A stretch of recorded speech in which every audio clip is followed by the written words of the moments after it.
Olá, amigos e amigas da Universidade de São Paulo. Sejam muito bem-vindos a mais esse boletim USP Covid. Eu sou Ayrton Escobar, repórter do jornal da USP, e tenho o prazer de receber aqui hoje o professor Paulo Menezes. Ele é médico, professor titular do Departamento de Medicina Preventiva da Faculdade de Medicina da USP e membro da Comissão Assessora de Saúde da Reitoria da Universidade de São Paulo, que a partir deste mês, de fevereiro de 2022, vai passar a produzir boletins periódicos sobre a situação da pandemia no estado de São Paulo, com o objetivo de manter a comunidade USP informada sobre a pandemia e de também assessorar e orientar a atuação da reitoria da universidade na adoção de medidas para o enfrentamento da pandemia. Então, professor, muito obrigado pela presença aqui hoje. Vamos passar diretamente para as perguntas. Explica para nós, por favor, quais são os dados que vão constar nesses boletins periódicos que a comissão vai produzir e o que as pessoas precisam ficar atentas e ter em mente na hora de interpretar esses dados. Muito bom. Olá, Ayrton. Olá a todos. O boletim ele vai trazer os principais indicadores de evolução da pandemia que têm sido utilizados desde praticamente de o início da pandemia, 2 anos atrás, para acompanhar tanto aquilo que informa sobre transmissão do vírus, como casos graves e repercussões em termos de fatalidade.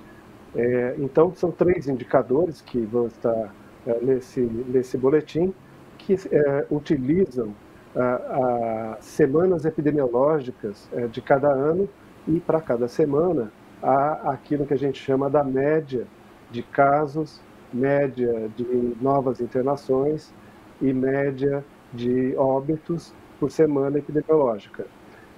Isso produz um gráfico que permite comparar a evolução da pandemia de 2020, 2021 e agora 2022, podendo prever, de alguma forma, quais são as perspectivas para as próximas semanas e, eventualmente, para os próximos meses. Perfeito. E, professor, qual que é a situação da pandemia agora aqui no estado de São Paulo e, diante desse quadro atual, quais são as principais medidas que precisam ser adotadas, tanto do ponto de vista individual, precauções que as pessoas precisam tomar, quanto do ponto de vista de políticas públicas? Na última semana epidemiológica que nós temos, que pega no final de janeiro e começo de fevereiro, chegamos uma situação. Aqui eu vou fazer um parêntese para colocar que quando nós olhamos os 3 indicadores, 2 deles, o número de casos novos e o número de óbitos, são obtidos a partir de bancos de dados do Ministério da Saúde e das notificações de casos e notificações de óbitos nos sistemas de vigilância epidemiológica.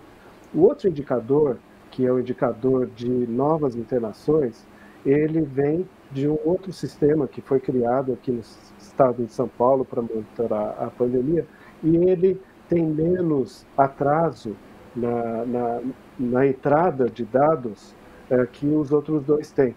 Por isso que, por exemplo, nesse boletim que nós vamos ver agora, nós vamos observar que as internações já mostram uma redução clara, enquanto que o número de casos e número de óbitos comparado com a semana anterior ainda apresentam um crescimento.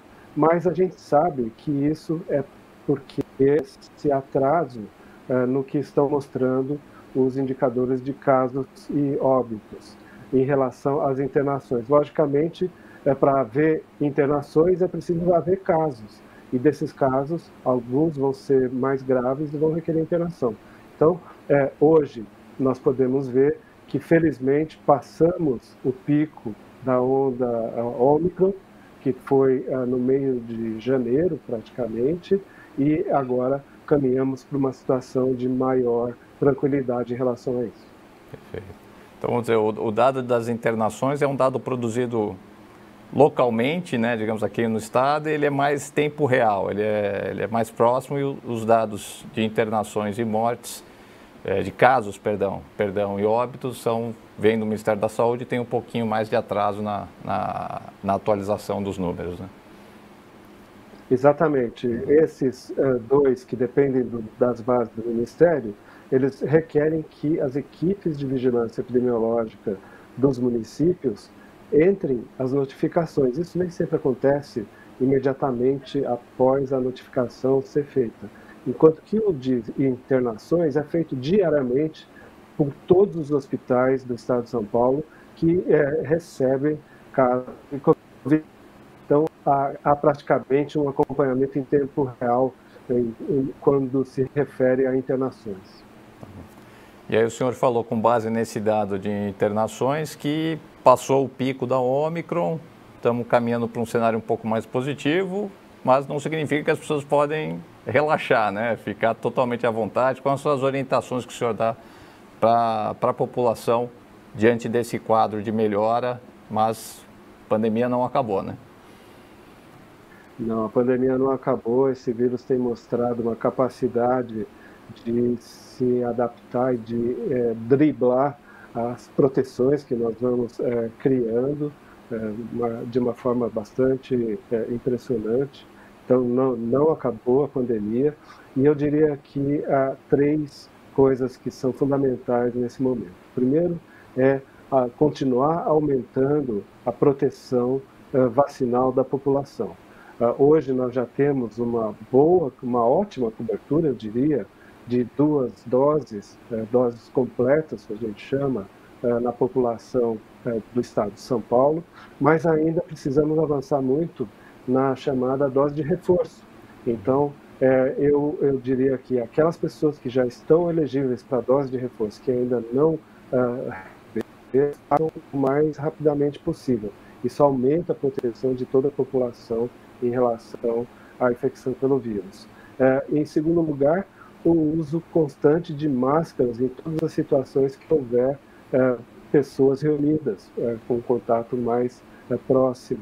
Isso é essencial, tanto que foi prorrogada a obrigatoriedade do uso de máscaras em qualquer situação fora do ambiente domiciliar até o final de março, nesse momento. Depois vamos avaliar se é preciso continuar com isso.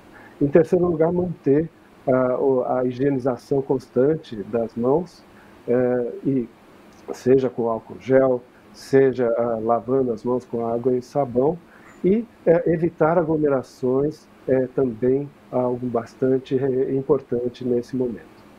E, professor, tem essa percepção na população de que a Ômicron não é tão perigosa, né? Que ela é uma variante mais leve, mais amena do que as anteriores.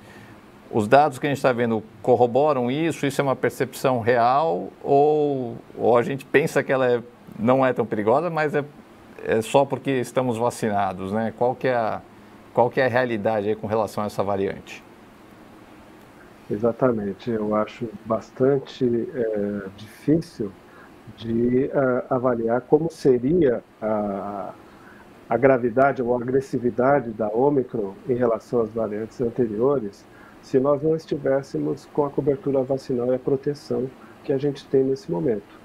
Apesar disso, nós tivemos um aumento importante em internações, particularmente de dezembro a janeiro deste ano, em pessoas, inclusive, vacinadas. Muitas das internações foram em pessoas que não haviam recebido a vacina ou haviam recebido somente uma dose e não voltaram para a segunda dose, mas também houve internações e casos graves em pessoas com a cobertura vacinal completa, o que mostra que essa variante, se a gente pode dizer que ela é menos agressiva que as outras, a gente não pode subestimar o potencial que ela tem de causar quadros graves, inclusive em pessoas que têm comorbidades, por exemplo, no sentido de agravar, de desequilibrar aquela doença crônica que as pessoas têm quando elas são infectadas por essa variante do coronavírus. Perfeito. Então, talvez um pouco menos agressiva, mas de forma alguma inofensiva, né, professor?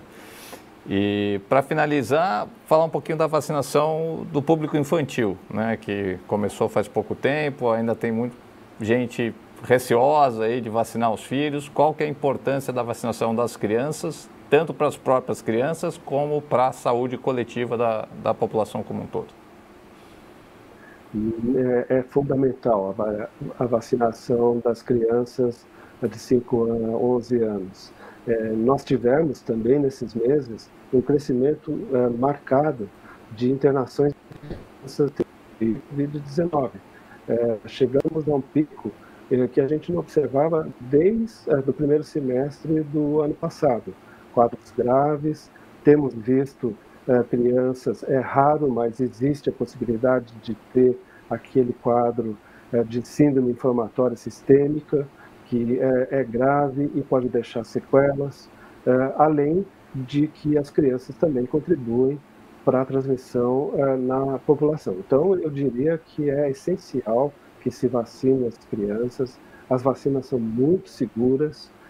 A chance de uma criança ter problemas porque ficou com Covid-19 é muito maior do que a chance dela ter alguma complicação porque foi vacinada.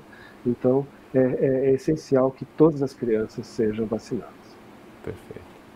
E para finalizar, professor, já dá para ver a luz no fim do túnel? O fim da pandemia está ao nosso alcance aí? Dá para ser otimista já com relação a isso? Eu acho que dá para a gente ser otimista em relação a ter cada vez mais recursos para enfrentar a pandemia e para enfrentar o vírus.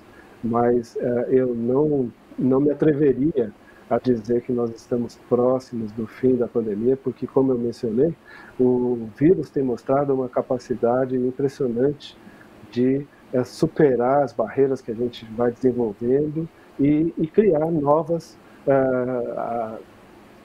ameaças, novos desafios e novas surpresas.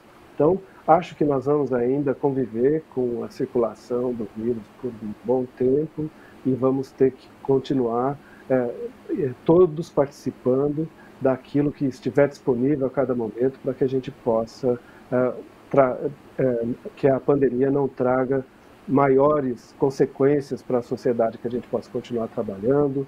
Vamos perder, espero que cada vez menos vidas por conta da pandemia e que possamos retomar as nossas atividades e o nosso convívio social tão importantes.